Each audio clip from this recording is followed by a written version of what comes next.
Hello guys, welcome back to my channel. Today we will continue our chapter 3 methods of calculating national income. हमने तीनों methods पढ़ चुके हैं, हम value added method, income method और expenditure method. हमने theory भी पढ़ ली तीनों के बारे में कि हमारे क्या होते हैं मेथड्स, इनको हम किस चीज़ से डिनोट करते हैं. ठीक है, आज हम करेंगे उस चैप्टर से रिलेटेड न्यूमेरिकल्स. ठीक है. तो आज हमारा क्लास का फर्स्ट न्यूमेरिकल क्या है, चलो पढ़ते हैं. First using income method calculate NDP at FC and GDP at FC. क्या है, हमें इनकम मेथड यूज़ करके क्या निकालना है, पहले एनडीपी एट एफसी फिर निकालना है जीडीपी एट एफसी. ठीक है, तो देखो पहले निकालेंगे हम एनडीपी एट एफसी. हमें याद है कि भाई हमारा इनकम मेथड को हम किससे डोनेट करते हैं, एनडीपी एट एफसी से. सो सिंपल चीज़ ये है कि हमें इनकम मेथड से एनडीपी एट एफसी निकालना है. ठीक है, तो क्या है NDP at FC equals to, NDP at FC को क्या क्या चीज़ यूज़ करते हैं इसमें, हम इनडायरेक्ट टैक्स यूज़ करते हैं नहीं, सब्सिडीज़ नहीं, depreciation no, income sorry mixed income yes, mixed income हमेशा यूज़ होगा इनकम मेथड में. फिर operating surplus yes, NFI no, compensation of employees yes. तो तीनों की वैल्यू जो है किसकी, मिक्स्ड इनकम चाहिए हमें, ऑपरेटिंग सरप्लस चाहिए, कंपनसेशन ऑफ एम्प्लॉयज. इन तीन चीज़ों की वैल्यू ऐड करके क्या आ जाएगा, हमारा एनडीपी एट एफसी आ जाएगा. ठीक है, तो देखो इसमें हमें क्या क्या चाहिए, mixed income plus operating surplus plus CO यानी कंपनसेशन ऑफ एम्प्लॉयज. तो देखो इन तीनों की वैल्यू क्या है, मिक्स्ड इनकम के क्या है 28,000 प्लस ऑपरेटिंग सरप्लस की क्या है 10,000 प्लस कंपनसेशन ऑफ एम्प्लॉयज की क्या है 24,000. ठीक है, तो अब इन तीनों की वैल्यू ऐड करेंगे तो क्या आएगा 62,000. ठीक है, ये क्या आ गया हमारा एनडीपी एट एफसीए में निकालना था, तो एनडीपी एट एफसी आ गया हमारा. अगर हमें फॉर्मूले याद होंगे तो हम हर एक न्यूमेरिकल इस चैप्टर का सोल्व कर सकते हैं. तो तभी बोला था मैंने आपको कि फॉर्मूले you have to learn please. ठीक है, अब सेकंड चीज़ देखो, सेकंड चीज़ हमें क्या निकालनी है, GDP at FC, GDP at FC. ठीक है, तो देखो हमने पढ़ा था कि भाई हम सॉरी कि जीडीपी एट एफसी निकालना है. तो उसमें क्या करेंगे, अगर एनडीपी हमें दे रखा है, क्या एनडीपी अगर हमें दे रखा है और डेप्रिसिएशन की वैल्यू गिवन है तो ऑब्वियसली उसमें डेप्रिसिएशन ऐड कर देंगे. क्या है, एनडीपी एट एफसी हमने निकाल दिया. हम इतना सारा लिखने की बजाय डायरेक्ट हमने एनडीपी एट एफसी निकाल लिया है, तो उसमें एनडीपी एट एफसी में क्या कर देंगे, डायरेक्ट डेप्रिसिएशन की वैल्यू जो है वो ऐड कर देंगे. ठीक है, क्या है एनडीपी एट एफसी में क्या कर देंगे, डेप ऐड कर देंगे. Dep means depreciation. ठीक है, डेप्रिसिएशन ऐड कर देंगे. तो एनडीपी एट एफसी की वैल्यू क्या है हमारी 62,000 प्लस डेप्रिसिएशन की वैल्यू क्या है, डेप्रिसिएशन क्या है हमारा 1,700. ठीक है, तो डेप्रिसिएशन ये हो गया. अब क्या करेंगे, इनको ऐड कर दो. ठीक है, ऐड कर देंगे इनको तो क्या आ जाएगा 7,900. ये आ गया जीडीपी एट एफसी. ठीक है, तो ये तो ऐसे निकाला था हमने, पहले निकाला था हमने एनडीपी एट एफसी, फिर निकाला हमने जीडीपी एट एफसी.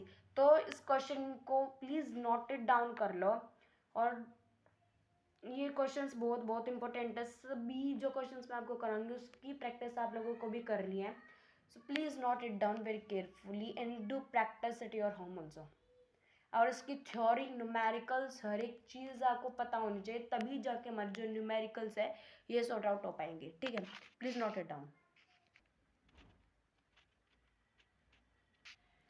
स्टूडेंट्स देखो, हमने इनकम मेथड का न्यूमेरिकल कर लिया, हमने एक्सपेंडिचर मेथड का भी न्यूमेरिकल किया था, तो अब हम करते हैं वैल्यू एडेड का. ठीक है, तो देखो क्या है, क्वेश्चन क्या है, using value added method calculate GDP at MP. GDP at MP निकालना है वैल्यू एडेड मेथड से. ठीक है, तो वैल्यू एडेड मेथड में हमें किन किन चीज़ों की नीड थी वो हम सबने पढ़ा था. ठीक है, सॉरी.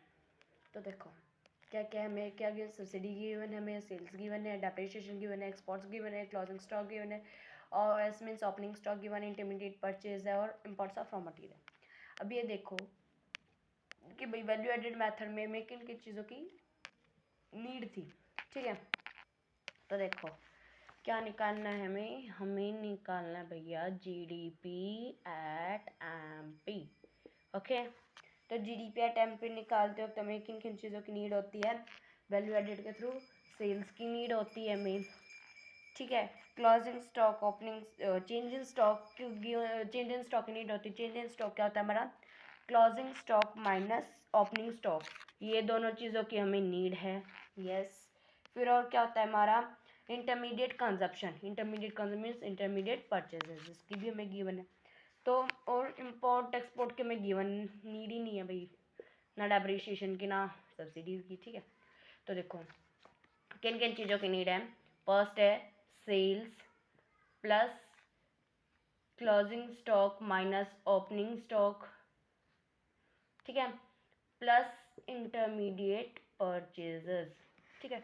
इनकी वैल्यू पुट करो, क्या क्या है, सेल्स की क्या है 800 प्लस क्लोजिंग स्टॉक की क्या है 20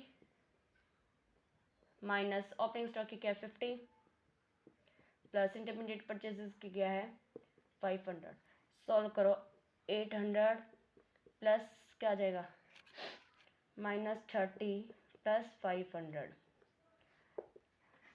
8 को और 5 ना सॉरी, तो देखो सॉरी इंटरमीडिएट कंजप्शन जो है, इंटरमीडिएट कंजप्शन जो माइनस होगा प्लस नहीं होगा, sorry I forgot, by mistake हो गया। इंटरमीडिएट परचेजेस क्या, जो इंटरमीडिएट परचेजेस जो हमारे माइनस होंगे, ठीक है। तो क्या आ जाएगा 800 -30 -500, ठीक है। तो अब माइनस करेंगे तो इनको क्या आ जाएगा हमारा 270 लाख, क्योंकि हमारे जो रुपीज़ है वो किस में दे रखी है, लैख में दे रखी है, तो लैख ये आंसर आ जाएगा। क्या है जीडीपी एट एमपी क्या हमारा 270 लाख, ठीक है। ये था हमारा वैल्यू एडेड मेथड का न्यूमेरिकल। इस तरह से ही आएंगे न्यूमेरिकल, ज़्यादा टफ नहीं है, कोई ऐसी बात नहीं है कि भाई हमसे सॉल्व नहीं हूँ, हम इजीली सॉल्व कर सकते हैं मैथ न्यूमेरिकल्स को, ठीक है। तो कुछ numericals I will give you, you have to do at your home, okay. आपको प्रैक्टिस करनी है न्यूमेरिकल्स की जितनी हो सके, ठीक है। Please note it down. और फॉर्मूलाज अगेन फिर से बोल रही हूँ आप लोगों को कि भाई फॉर्मूलाज जो है आप प्लीज़ याद रखो, ठीक है। फॉर्मूला याद रखोगे तो कोई बड़ी बात नहीं है, न्यूमेरिकल सॉल्व करना कर सकते हो आप, ठीक है। Please note it down. कुछ क्वेश्चंस और भी हैं जो अभी आपको याद भी होने चाहिए थ्योरी के बेस पे, तो वो मैं अभी आपको कराती हूँ। तो प्लीज़ आप क्वेश्चंस दूंगी मैं आपको, मैंने आपको सारी थ्योरी करा रखी है, तो वो क्वेश्चंस आपको सॉल्व करने हैं, ठीक है स्टूडेंट्स। अब देखो थ्योरी से रिलेटेड, पहले ना थ्योरी से रिलेटेड जो क्वेश्चंस है पहले वो कर लो, ठीक है। न्यूमेरिकल्स जो है वो मैं आपको दे दूंगी, कुछ न्यूमेरिकल्स जो मैंने आपको, कुछ आप भी अपनी तरफ से वैल्यूज़ बना के अपने आप भी सॉर्ट आउट करने की कोशिश किया करो, ठीक है। हमें खुद से भी क्वेश्चन बनाना आना चाहिए कि भाई ये हमारा ये चीज़ है और इसकी वैल्यू इतनी है, ठीक है। एक साइड आइटम्स लिख लो, एक साइड रुपीज़ लिख लो, ठीक है। फिर उसको अलग अलग मैथड से सॉर्ट आउट करके देखो, तो वो भी बेस्ट होता है, अपने आप भी ट्राई करना चाहिए, ठीक है। और बाकी मैं आपको जो क्वेश्चन है वो प्रोवाइड करा दूँगी, ठीक है। तो देखो पहले थोड़े से रिलेटेड क्वेश्चन से, ये 5 इंपॉर्टेंट क्वेश्चन है, ठीक है, ये पता होना चाहिए। पहला what is income method, income method मैंने बताया था आपको कि भाई हमारा इनकम मेथड होता क्या है, ठीक है। फिर नेक्स्ट है what is meant by value added method, value added के मेथड क्या होते हैं, ये दोनों क्वेश्चंस मैंने आपको इजीली करा चुके हैं। फिर बोला name the methods for measuring national income, national income के कौन कौन से नाम बताने, मेथड्स के 3 मेथड्स होते हैं, यस भैया हमने पता है कौन कौन से होते हैं, उनके नाम लिखने हैं, ठीक है। ये हो गया क्वेश्चन। फिर नेक्स्ट है change in stock is not a stock variable, right with reason. क्या बोले इसने कि जो हमारा चेंज इन स्टॉक होता है वो एक स्टॉक वेरिएबल नहीं है, हमने पढ़ा था flow variable and stock variable. तो इसने बोला है कि जो ये हमारा स्टॉक वेरिएबल नहीं है, तो ये बताना इज इट ट्रू और नॉट।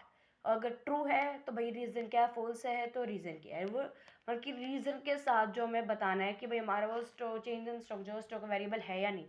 इतना तो मैं आपको बता देती हूँ कि भाई चेंज इन स्टॉक जो हमारा स्टॉक वेरिएबल नहीं है, दिस स्टेटमेंट इज ट्रू। अब रीज़न आपको लिखना है, मैंने आपको सब हर एक चीज़ डिटेल में बता रखी है, ठीक है। फिर नेक्स्ट है, ये हो जाएगा। अब कोई जैसा भी क्वेश्चन आपसे नहीं हो तो आप मेरे से कमेंट बॉक्स में पूछ सकते हो, ठीक है। फिर नेक्स्ट है, what is meant bye expenditure method. Expenditure method भी मैंने आपको बता रखा है, इसका क्लासिफिकेशन जो है इसमें फैक्टर इनकम वो बता रखा है, ठीक है। तो हर एक चीज़ आपको पता होनी चाहिए, हर एक क्वेश्चन से रिलेटेड सारी चीज़ें जो है थ्योरी पे मैं आपको करा चुकी हूँ। Please do it very very carefully, this chapter is very very important, ठीक है। अगर इनमें से अगेन मैं आपको एक बात बोली कि भाई आपको कुछ भी समझना है, कोई क्वेश्चन समझना है, तो आप मेरे से कमेंट बॉक्स में पूछ सकते हो, ठीक है। मैं आपको ज़रूर बताऊंगी, ठीक है। आप पूछो लेकिन मेरे से, ठीक है। प्लीज़ नोट इट डाउन, अच्छे से लिखना, ठीक है। And thank you for watching my video. If you like this, please like share and subscribe it, and also press the bell icon for notifications. Thank you.